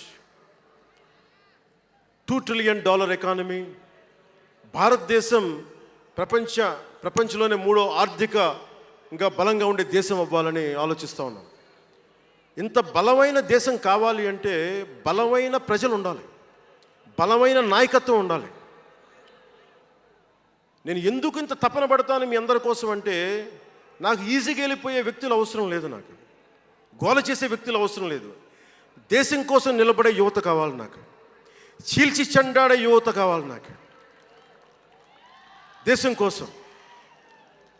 అంటే ఎందుకు చెప్తున్నానంటే, సర్దార్ వల్లభాయ్ పటేల్ గారిని అడిగారంట. బెంగాల్ రాష్ట్ర విభజనప్పుడు 1920లో విభజిస్తున్నాం అనుకున్నప్పుడు దేశంలో ఉన్న జాతీయ నాయకులు అందరూ వచ్చారు, జరగకూడదని ఆప్ చేశారు. అలాంటిది భారతదేశాన్ని పాకిస్తాన్గా, భారత్గా విభజిస్తుంటే మీరు ఎందుకు చేయలేకపోయారు, ఆపలేకపోయారు? ఒక రాష్ట్రాన్ని ఆపగలిగినప్పుడు ఇది ఎందుకు ఆపలేకపోయారంటే, ఆయన అన్న మాటలో ఏంటంటే, మాకు వయసు అయిపోయింది, పెద్దవాళ్ళం అయిపోయాం, జైలులో నలిగిపోయాం, సరికొత్త యువరక్తాన్ని తయారు చేయలేకపోయాం, మాకు శక్తి సన్నగిల్లింది అని. అందువల్ల వదిలేయాల్సి వచ్చింది చేతుల అని. అది నాకు చాలా ప్రేరణ అయింది. నెక్స్ట్ అందరం, గౌరవ ముఖ్యమంత్రి గారు వికసిత్ ఆంధ్రప్రదేశ్ కోసం ఆలోచిస్తున్నారు, నేను వికసిత్ ఆంధ్రప్రదేశ్ కోసం ఆలోచించే వాళ్ళు ఉన్నారు. నేను ఆలోచిస్తుంది భవిష్యత్తుని నిర్మించగలిగే యువ నాయకత్వం. ఈరోజు ఒక్కడు తలుచుకుంటే ఎంతమంది ఎమ్మెల్యేలు వచ్చారో చూడండి. ఫస్ట్ టైం ఎమ్మెల్యేలు ఎంతమంది ఉన్నారు? అలాంటిది మీ నుంచి ఊరికి 100 మంది నాయకుల్ని తయారు చేయాలి. రాష్ట్రం నుంచి జాతీయ స్థాయిలోకి వెళ్ళగలిగే 100 మంది నాయకుల్ని తయారు చేయగలగాలి. అదే నా లక్ష్యం, నా స్వప్నం 2047కి. అంటే ఎలా ఉండాలి అంటే, విదేశాలకి వెళ్ళాల్సిన అవసరం రాకూడదు ఇంక మనకి. మన దేశానికి మనం వీసాలు డినైల్ చేసేంత స్థాయి భారతదేశంలో ఉండాలి అంటే, దేశాన్ని సమాజాన్ని నడిపే నాయకులు మీలో నుంచే పుట్టాలి. నేను చేస్తాను దానికి ప్రోగ్రామ్స్. ఈ రోజున వేదిక పైన ఉన్న స్పోక్స్ పర్సన్స్ అందరూ ఎలా వచ్చారనుకుంటున్నారు మీరు? హరిప్రసాద్ గారికే చెప్పాను నేను, సార్ ఎలా చేయమంటారు సార్ మమ్మల్ని అని అడిగితే, మీరు వెళ్ళి జనంలోకి వెళ్ళండి, ఎవరైతే మాట్లాడగలరో వాళ్ళు పిలవండి అంటే, అలా పిలిస్తేనే ఇక్కడున్న స్పోక్స్ పర్సన్స్ అందరూ కూడా జనం మధ్యలోంచి పికప్ చేసిన వాళ్ళు అలా తయారు చేశాం. పార్టీ నిర్మాణాన్ని అలా చేశాం. నా కోరిక ఆంధ్రప్రదేశ్ తెలంగాణ నుంచి దేశాన్ని ప్రభావితం చేసే 100 మంది యువ నాయకుల్ని, మహిళలు కావచ్చు, యువకులు కావచ్చు, అదే నా లక్ష్యం. దానికోసం పనిచేద్దాం మనందరం. ఎందుకంటే సరైన నాయకులు లేకపోతే చిల్లర వేషాలు వేసేవాళ్ళు, పనికి మాలిన వేషాలు వేసేవాళ్ళు చూసాం కదా గత ప్రభుత్వంలో ఎలా ప్రవర్తించారు. వాళ్ళు వచ్చారు అంటే బలహీనత మనది, తప్పు మనది. ఎవడు వచ్చినా వదిలేస్తున్నాం మనం. అందుకని మీరందరూ దానికి సంసిద్ధం అవ్వండి. ఇంకొక మాట వాళ్ళు మాట్లాడింది ఇందాక ఆ ఇంగ్లీష్ పత్రికలో, ఒకటి చెగువేరా గురించి మాట్లాడారు, దానికి సమాధానం చెప్పాను. ఇంకోటి ఏమంటారంటే, Pawan Kalyan has suddenly become a Hindu defender, a Sanatani defender అని. Do I have to become a defender for Sanatana Dharma? It is within my blood. I don't have to prove it. Today maybe you might be seeing it today. Always I had it in my blood. నేను 14 ఏళ్ల వయసు నుంచి, right from the age of 14, I was doing దీక్ష. 14 సంవత్సరాల నుంచి ఎప్పుడు అయ్యప్ప దీక్ష చేసేవాడిని. మొన్నే మా అన్నయ్య, మా నాగబాబు, మా అమ్మ, నేను ఒక ఫోటో చూపించారు ఎవరో. నేను కాషాయ బట్టలో ఉన్నా, మా అన్నయ్య, మా పెద్దన్నయ్య, మా చిన్నయ్య, మా పెద్దన్నయ్య, మా అమ్మ నవ్వుతూ ఉన్నారు. నేను ఈ ఫోటో ఎలా పెట్టానంటే, ఏంటి జీవితం, వైరక్తి వైరాగ్యంతో ఉండేవాడు. అంటే నేను నా ధర్మం మీద నాకు అంత గౌరవం. సో నాకు మీరెవరూ కొత్తగా సర్టిఫికేట్లు ఇవ్వాల్సిన అవసరం లేదు, నేను మీకు ప్రూవ్ చేసుకోవాల్సిన అవసరం అంతకంటే లేదు. ఏదైనా మాట్లాడదాం వీళ్ళందరితో అంటే, సడన్గా నువ్వు తిరుపతి లడ్డూలు కల్తీ అయిపోతే నువ్వు ఎర్ర బట్టలు వేసుకొని ఇవన్నీ మాట్లాడుతున్నావు అంటే, నేను చెప్పండి, మీరు ఇప్పుడు దాకా 219 టెంపుల్స్, 219 టెంపుల్స్ అపవిత్రం చేస్తే, మన అంతర్వేది రథాన్ని తగలబెడితే నేను వచ్చిండొచ్చు కదా. రామతీర్థంలో రామచంద్రుల వారి విగ్రహాన్ని తల నరికేస్తే నేను బయటకు వచ్చి గోల చేసి ఉండొచ్చు కదా. ఎందుకు స్టేట్మెంట్గా పరిమితం అయ్యాం? చిన్నప్పటి నుంచి మా ఇంట్లో రామనామ జపం ఉండేది. మా నాన్న ఉమ్మడి కమ్యూనిస్ట్ పార్టీ సభ్యుడు, ఎథీస్ట్ ఒకప్పుడు, టీన్స్లో 20లో. ఆయన మరి ఎలా మారిందో మనసు తెలియదు కానీ విపరీతం రామభక్తుడు అయిపోయాడు నేను పుట్టేటప్పటికి. మా ఇంట్లో ఎప్పుడూ రామనామమే ఉండేది. ఆ రామనామాన్ని జపిస్తూనే నాకు జబ్బు వచ్చినా మా నాన్న రామనామమే చెప్పేవాడు. అలాంటి రామనామం జపించే మాకు రాముడి విగ్రహం తల నరికేస్తే కోపం రాకూడదంటారేంటి మీరు? ఇదే మీకు ఒక మహమ్మద్ ప్రవక్తకి పవిత్ర రంజాన్ మాసంలో మహమ్మద్ ప్రవక్తకి మీరు ఒక మాటని దూషించగలరా? దూషించి బతకగలరా? అల్లాని ఒక మాట అనగలరా? జీసస్ క్రైస్ట్ ఒక మాట అనగలరా? మేరీ మాతని ఒక మాట అనగలరా? కానీ పార్వతీ దేవిని తిడతారు, లక్ష్మీ మాతని తిడతారు. అంటే నువ్వు ఇస్లాంకి అపవిత్రం జరిగితే మాట్లాడితే సెక్యులరిజం,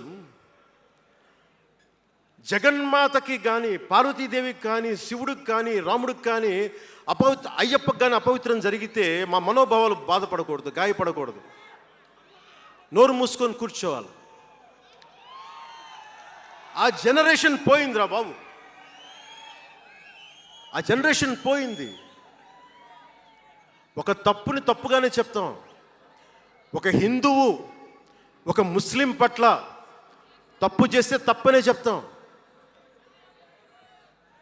ఓల్డ్ సిటీలో ఉండే ఒక నాయకుడు 15 నిమిషాలు కళ్ళు మూసుకోండి, పోలీసుల్ని మేము హిందువులకి ఏంటో మేము చూపిస్తామంటే అది తప్పు పట్టకూడదంటే ఎట్లా? అది మతోన్మాదమా? ఏం మాట్లాడుతున్నారు మీరు?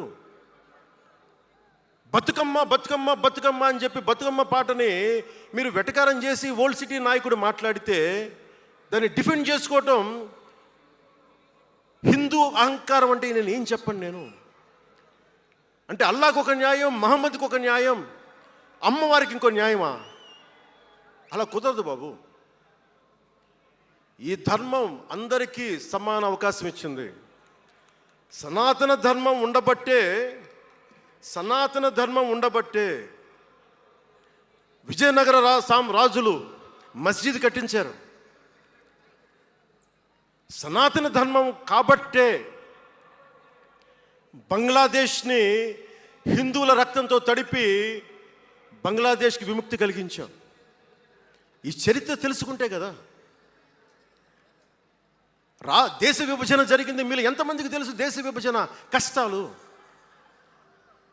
మీరు సినిమాలు నరుస్తారు. అక్కడ తాగిపోయారు మీరు. నేను అక్కడ తాగలా. నేను అమితాబ్కి ఫ్యాన్ని, నేను చిరంజీవి గారికి ఫ్యాన్ని. కానీ దేశానికి అంతకంటే పెద్ద ఫ్యాన్ నేను. మనందరికీ బాబాసాహెబ్ అంబేద్కర్ గారి గురించి తెలుసు. First law minister of Bharat. ఎక్కడికి వెళ్ళినా ఆయనకి 100 అడుగులో, తెలంగాణకి వెళ్ళినా ఆంధ్రాకి వెళ్ళినా 100 అడుగులో ఇంకా పైన విగ్రహం పెట్టి మనం ఆరాధిస్తాం. మీకు ఎవరికైనా తెలుసా? అంటే సనాతన ధర్మాన్ని తిడతా ఉంటారు. మీకు ఎవరికైనా తెలుసా? పాకిస్తాన్ ఫస్ట్ లా మినిస్టర్ దళిత కమ్యూనిటీకి చెందిన జోగేంద్రనాథ్ మండల్. ఆయన పేరు ఎప్పుడైనా విన్నారా? ఎంతమంది వినుంటారు? ఆయన ఏ పరిస్థితిలో చచ్చిపోయారో తెలుసా?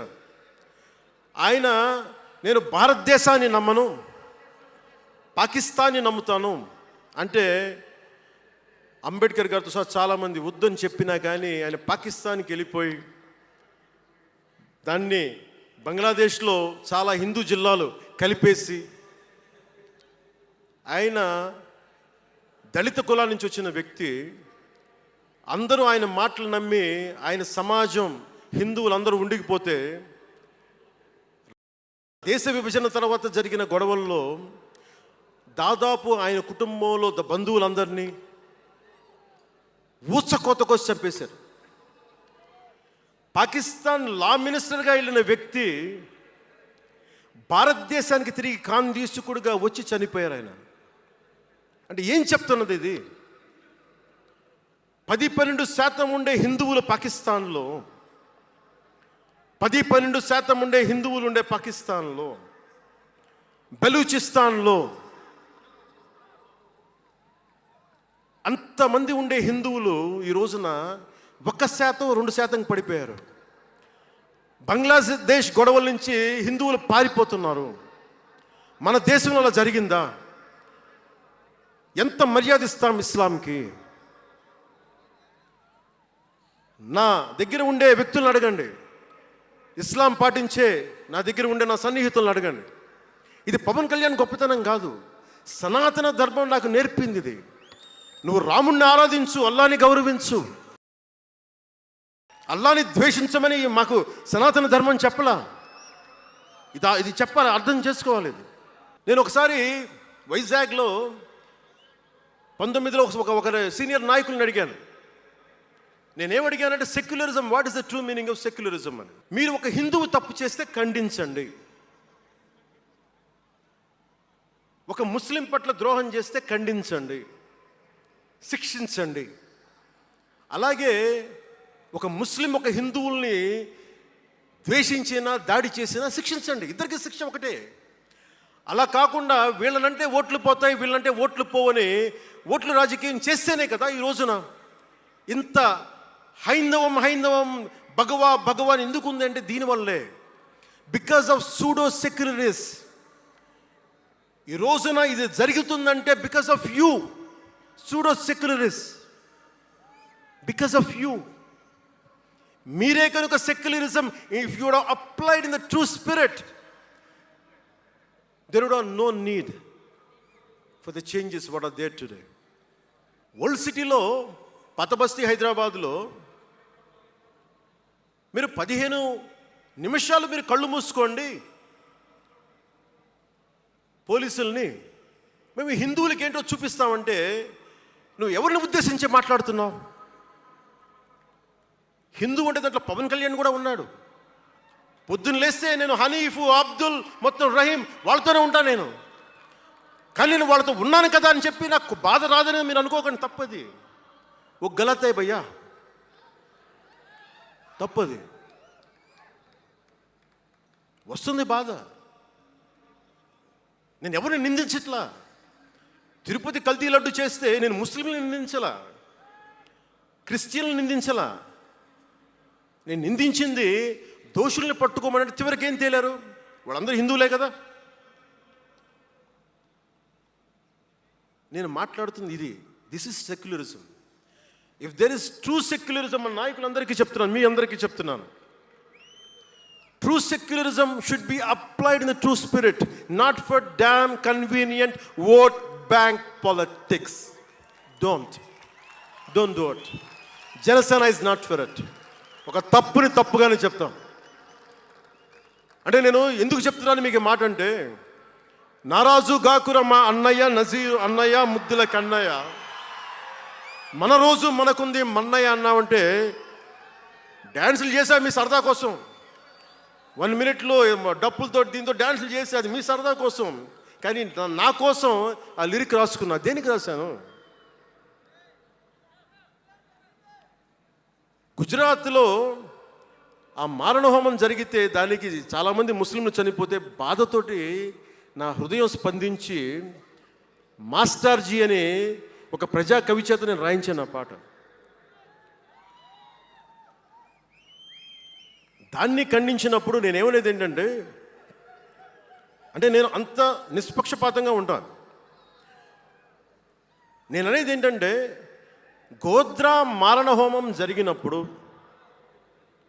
ఖండించాలి, ఖండింపబడాలి. There is no second thought about it. కానీ అసలు ఎందుకు జరిగింది అని ఆలోచిస్తే, కరసేవక్స్ రామ భజన చేసుకుంటూ ట్రైన్లోకి వెళ్తే ఒక గోద్రాలో ట్రైన్ని తగలబెట్టేశారు. మరి దాని గురించి కూడా మాట్లాడాలి కదా. ఇది తప్పు, ఇది కూడా తప్పే. అలా జరిగి ఉండకుండా ఉండాల్సింది. బాధే నాకు. ఆ రోజు నేను సినిమాలో ఉన్నా కాబట్టి నారాజు గాకరని పెట్టా. అదే గనుక అలాంటి సంఘటన నుండి ఏం చేయాలి మనం? అలాంటి తప్పులు జరిగితే మొదటి తప్పు చేసిన వాడినే వెతికి వెతికి పట్టుకొని జ్యూస్ లాగా సెకండ్ వరల్డ్ వార్లో జర్మనీని ఎలాగా సౌత్ అమెరికాకి వెళ్ళినా ఎలా పట్టుకొని శిక్షించారో మొస్సాద్, అట్లాగా తప్పు ఎవడు చేయనండి, either is a Hindu or Muslim, ఎవరైతే మొదటి తప్పు చేశారో వాళ్ళను కనుక శిక్షిస్తే పర్యవసానమై ఉండవు. ఇది చాలా బలంగా ఆలోచించాలి. అంటే ఇవన్నీ ఎందుకు చెప్తున్నాను, ప్రతి ఒక్కరూ చాలా క్షుణ్ణంగా వినాలి. ఎందుకంటే భవిష్యత్తులో మీకు ఇవే పోరాటాలు. మీరు ఎమ్మెల్యేలు అయిపోయాం, మంత్రులు అయిపోయాం, అందరికీ కార్పొరేషన్ పదవులు వచ్చేసినాయి అంటే కాదు. ఇప్పుడు మనం వేసింది తొలి అడుగు మట్టుకే. నేను భారతదేశం కోసం చనిపోవడానికి సంసిద్ధంగా ఉన్నాను, గుర్తుపెట్టుకోండి. ఎందుకంటే నా ఇంటెన్సిటీ చాలా వైల్డ్గా ఉండదు. అంటే మాట్లాడితే సంస్కృతాన్ని తిడతారు, హిందీని మీరు రుద్దుతున్నారు, సౌత్లో దక్షిణాదిని అంటారు. అన్ని దేశ భాషలే కదా. మన తమిళనాడులో తమిళ్ హిందీ రాకూడదు, హిందీ రాకూడదు అంటుంటే నాకు అనిపించింది మనసులో ఒకటే, అప్పుడు తమిళ సినిమాలను హిందీలోకి డబ్ చేయకండి. డబ్బులేమో హిందీ నుంచి కావాలి, ఉత్తరప్రదేశ్ నుంచి డబ్బులు కావాలి, బీహార్ నుంచి డబ్బులు కావాలి, ఛత్తీస్గఢ్ నుంచి డబ్బులు కావాలి, కానీ హిందీ మాకు వద్దంటే అదే న్యాయం. పనిచేసే వాళ్ళందరూ మనకి బీహార్ నుంచి రావాలి, కానీ హిందీని ద్వేషిస్తానంటే ఎట్లా? ఇవన్నీ మారాలి కదా. అందుకని భాషల్ని ద్వేషించాల్సిన అవసరం లేదు. అంటే మనం ముఖ్యంగా హిందువులందరికీ నేను చెప్తా ఉన్నాను, మీరు ముస్లింలను చూసి మీరు నేర్చుకోండి. పవిత్ర రంజాన్ మాసంలో ఉపవాస దీక్ష వహిస్తున్న నా ముస్లిం సోదరులందరికీ నా హృదయపూర్వక రంజాన్ శుభాకాంక్షలు. సంస్కృతాన్ని తిడతారు, గుళ్ళల్లో సంస్కృతాలు మంత్రాలు చదవకూడదంటారు. ముస్లిమ్స్ ఆ మాట అంటున్నారా? అరబిక్లోనే కదా. మా ఆంధ్రప్రదేశ్లో ముస్లిం కావచ్చు, తెలంగాణలో ఉన్న ముస్లిం కావచ్చు, తమిళనాడులో ఉన్న ముస్లిం కావచ్చు, అరబిక్లోనే కదా మంత్రాలు చదువుతారు, ప్రార్థిస్తారు. హిందూ ధర్మంలో సంస్కృతంలో చేస్తారు. దానికి ఏంటి సమస్య? తమిళంలో చదవాలా, తెలుగులో చదవాలా, కన్నడంలో చదవాలా? ఆ విధి విధానాలు ఉన్నాయి, వదిలేసేయండి వాటి జోలికి వెళ్ళకుండా కష్టాలని వాటిని పట్టించుకోండి. మాట్లాడితే భారతదేశాన్ని ఉత్తరం దక్షిణం అంటూ ఉంటారు. ఆంధ్రాని తెలంగాణ విభజన సమయంలో తెలంగాణ ఇవ్వకపోతే మేము ఈ భారతదేశానికి సంబంధించిన ఒక అన్న స్టేట్మెంట్లు చూసాం, అలాంటి నాయకుల్ని చూసాం. ఆంధ్రాని విభజిస్తుంటే ఆంధ్ర వాళ్ళు మేము ఇక్కడ సంబంధం లేదు, మేము భారతదేశంలో ఉన్నామన్న స్వయం నాయకులు నా దగ్గర అన్నారు. అంటే తెలంగాణ ఇవ్వకపోయినా, ఆంధ్ర ఇవ్వకపోయినా, విడగొట్టినా మేము భారతదేశంలోంచి విడిపోతామన్న మాటలు మీరు ఎలా మాట్లాడతారు? అంటే ప్రతి ఒక్కరికి కోపం వచ్చినప్పుడల్లా కట్ చేయడానికి భారతదేశం ఏదైనా కేక్ ముక్కంటే మీ అందరికీ కట్ చేయడానికి, భారతదేశ సమగ్రతని విధ్వంసం చేయడానికి ఒక్కడు ఉంటే నాలాంటి వాళ్ళు 10 కోట్ల మంది బయటకు వస్తారు. తస్మాత్ జాగ్రత్త. నార్త్ సౌత్ డిబేట్కి నా సమాధానం ఒకటే. ఉత్తరాదిన ఉన్న హిమాలయాల్లో ఉంది పరమశివుని కైలాసం. దక్షిణాదిన ఆయన కుమారుడు కుమారస్వామి మురుగన్ నివాసం. ఈ దేశాన్ని విడగొట్టే ధైర్యం, సాహసం ఎవ్వడికి ఉందని నేను అనుకోను. ఆ భయం నాకు లేదు. వారు ఎంచుకున్న ప్రదేశం ఈ భారతదేశం. అలాంటి దేశాన్ని విడగొట్టాలి అనుకుంటే ఒకసారి ఆలోచించి మాట్లాడండి. భాష వేరు, భావం వేరు. మీరు బయటవారు, మేము లోపల వారం. మీరు ఉత్తరాది వాళ్ళు తెల్లగా ఉంటారు, మేము దక్షిణాది వాళ్ళు నల్లగా ఉంటామంటే మా ఇంట్లోనే ఒకళ్ళు, మా అన్నయ్య 6 అడుగులు 2 అంగుళాలు 3 అంగుళాలు, నేనేమో 5 అడుగులు 9-10 అంగుళాలు నేను. మా బంధువుల్లో అన్ని రకాల వాళ్ళు ఉంటాం. కొంతమంది నల్లగా ఉంటాం, కొంతమంది తెల్లగా ఉంటాం. ఏం చెప్తాం దీనికి? అర్థం లేని మాటలేంటి ఇవన్నీ? ఇలాంటి మాటలతోటి దేశాన్ని విచ్ఛిన్నం చేయకండి. రాజకీయ వైరుధ్యాలు వేరు, ఆ వైరుధ్యాలు ఉండడం సహజం. వైరుధ్యాలు ఉన్నాయి అని నెపం మీద దేశాన్ని ముక్కలు చేయకండి. దక్షిణాదినున్న సెంగోల్, ఉత్తరాదినున్న ఢిల్లీ పార్లమెంట్లో ఉంది. ఒకవేళ వైరుధ్యం వస్తే వేర్పాటువాదం విడిపోమని కాదు, అది కాదు, కలిసి పరిష్కారం వెతకమని. డీలిమిటేషన్ ఉంది ఈ రోజున. డీలిమిటేషన్ జరిగితే పార్లమెంట్ సీట్లు దక్షిణాదికి తగ్గిపోతాయి అంటే అసలు తగ్గుతాయా లేదనేది డిస్కషన్ పెట్టండి. దానికి నేను రూపీ సింబల్ మార్చేస్తాను, నా భాషలో పెడతానంటే అప్పుడు మేము తెలుగులో కూడా పెట్టాలి. దానికి కన్నడ వాళ్ళు కన్నడంలో పెట్టాలి, గుజరాతీ వాళ్ళు గుజరాతీలో పెట్టాలి, మహారాష్ట్ర వాళ్ళు మహారాష్ట్రలో పెట్టాలి. దేనికైనా ఒక వివేకం, ఆలోచన ఉండద్దా?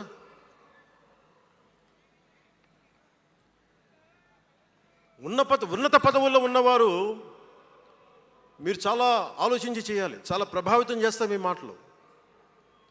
ఒకటి విధ్వంసం చేయడం తేలిక, ఒకటి నిర్మాణం చేయడం కష్టం. నేను వివక్ష అనుభవించలేదు అనుకుంటున్నారా మీరందరూ? తమిళనాడులో పెరిగినప్పుడు 14 ఏళ్ళ వయసులో నేను తమిళనాడులో పెరిగినప్పుడు మైలాపూర్ స్కూల్ అన్నారే, గొల్టింగ వాడ అని పిలిచేవాడు. నాకు అర్థమయ్యేది కదా గొల్టి అంటే ఏంటి అనుకునేవాడిని. అదొక డెరిగేటెడ్ టర్మ్. అది మా మాస్టర్ గారిని అడిగాను, రామ్నాథన్ గారిని అడిగాను, సార్ ఇంత మాదిరి சொல்கிறாங்க సార్, గొల్టిని சொல்கிறாங்க సార్ అంటే ఆయన నాకు ఒకటే మాట చెప్పాడు. వాళ్ళని పిలిచాడు, వాళ్ళని తిట్టాడు, ఏదో ఏంటి సార్ గొల్టీ, ఎందుకు సార్ గొల్టీ మీనింగ్ అంటే ఆయన ఏదో నవ్వి వదిలేసి ఆయన ఒక మాట అన్నాడు, అరే தெலுங்குని ரிவர்ஸ் பண்ண கொல்ட்டின்னு சொல்லுவாங்கடா, அப்படி என்ன பெரியார் வந்து தெலுங்குக்காரன் தான்டா, పెరియార్ வந்து తెలుగుకారం தான், బలిజన్ నాయకర్ దారు అవరు. ఆ టైంలో ఇప్పుడు మన తిరుపతి రాయలసీమలో ఉండే బలిజ నాయుడు కులానికి చెందిన వ్యక్తి పెరియార్ గారు, తెలుగు ఆయన ద్రావిడ ఉద్యమ రూపకర్త. సో అందుకని భాషదేముంది,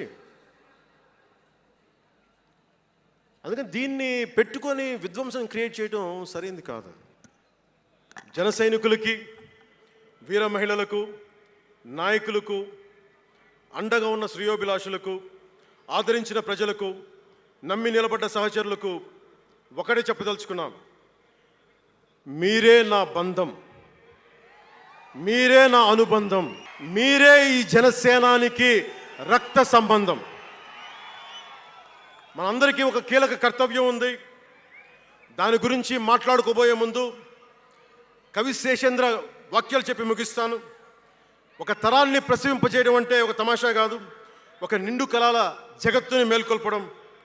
ఒక దశాబ్దన్నర రాజకీయ ప్రస్థానంలో అలుపెరిగిన పోరాటం చేసిన తర్వాత లభించిన చారిత్రాత్మక విజయం అది.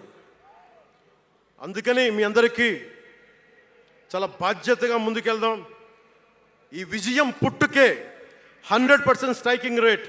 అందుకే దేశం మొత్తం చూసింది. ఆ బిడ్డని మనం కాపాడుకోవాలి, చాలా జాగ్రత్తగా చూసుకోవాలి. మనందరం ఈ బిడ్డ పట్ల ఎరుకుతో ఉండాలి, బాధ్యతతో కాపాడుకోవాలి. జనసేనాని శిశువు తనని తను కాపాడుకోగలిగే వరకు మనం ఈ బిడ్డని కాపాడితే అది పెరిగి పెద్దై సమాజాన్ని కాపాడుతుంది, దేశాన్ని రక్షిస్తుంది, విశ్వశాంతికి బాటలు వేస్తుంది.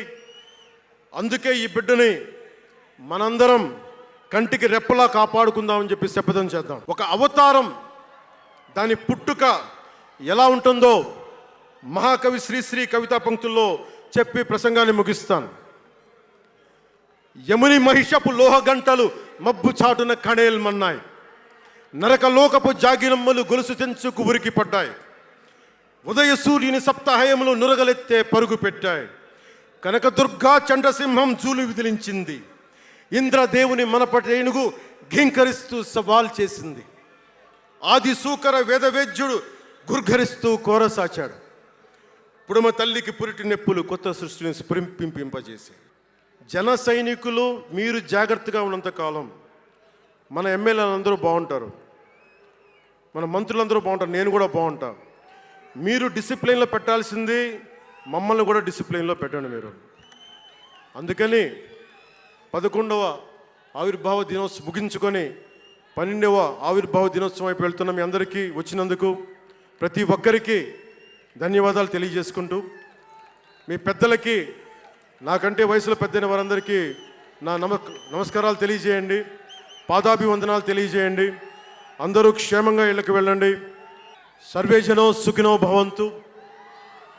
జై జనసేన, జై జనసేన, జై భారత్, జై హింద్.